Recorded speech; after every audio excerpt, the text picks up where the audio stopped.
Welcome to this magical corner of storytelling. Today I bring you a classic tale that has touched the hearts of many generations, Pinocchio. Get ready to dive into an adventure full of magic, values, and emotions. Let's begin. Pinocchio. Once upon a time, in a quiet little village nestled between the mountains and forests, there lived a humble carpenter named Geppetto. He was a kind and gentle man with skillful hands that created beautiful wooden toys and furniture. But Geppetto felt a deep emptiness in his heart. He longed to have a child to love, teach, and share his life with. One crisp autumn afternoon, as golden light streamed through his workshop window, Geppetto decided to carve a very special puppet, one that he would treat as his own son. He carefully chiseled and polished each piece: the arms, the legs, the curious little face, and even a slightly long nose. When he was done, he smiled and said, "I'll name you Pinocchio." That night, as Geppetto slept peacefully, something magical happened. A blue fairy, watching from the stars, saw the old man's kind heart and wanted to grant him a wish. With a swirl of sparkles and a gentle wave of her wand, she whispered an enchantment, and Pinocchio came to life. His wooden eyes blinked open, his limbs twitched, and he sat up with wonder. "Hello! Where am I?" he said cheerfully. The next morning, Geppetto awoke to the surprise of his life. His puppet was alive, walking, talking, laughing. He was overjoyed and embraced him tightly. "You may be made of wood, my son," Geppetto said with tears in his eyes, "but to me you are real." That night, the blue fairy visited Pinocchio in a dream. "To become a real boy," she said, "you must prove yourself brave, honest, and kind. Only then will you be truly human." Pinocchio was excited to begin his new life. Geppetto packed him a small school bag and sent him off to school the next morning. "Listen to your teacher, be respectful, and stay on the right path," he told him. But as Pinocchio walked to school, full of curiosity and excitement, he was quickly distracted. He saw a group of puppets performing in the street, laughing and dancing. One of them called out, "Why go to boring school? Come with us.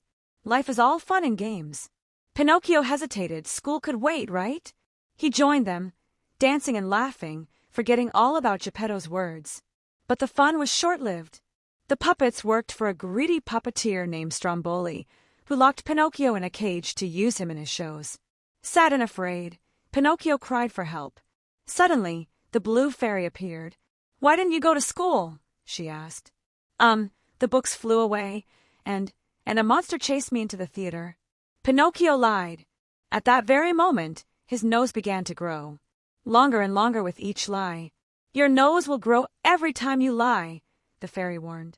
"Honesty is the first step toward being real." She freed him and shortened his nose, but reminded him, "This is your second chance. Don't waste it."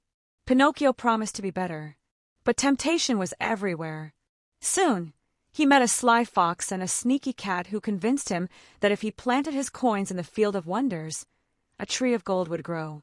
Believing them, he buried his money, and they quickly stole it. One mistake led to another. Eventually, Pinocchio was taken to a place called Pleasure Island, where children did whatever they pleased, break things, eat sweets, skip school, and play all day. But he didn't know that boys who misbehaved too much turned into donkeys. Little by little, Pinocchio's ears grew longer.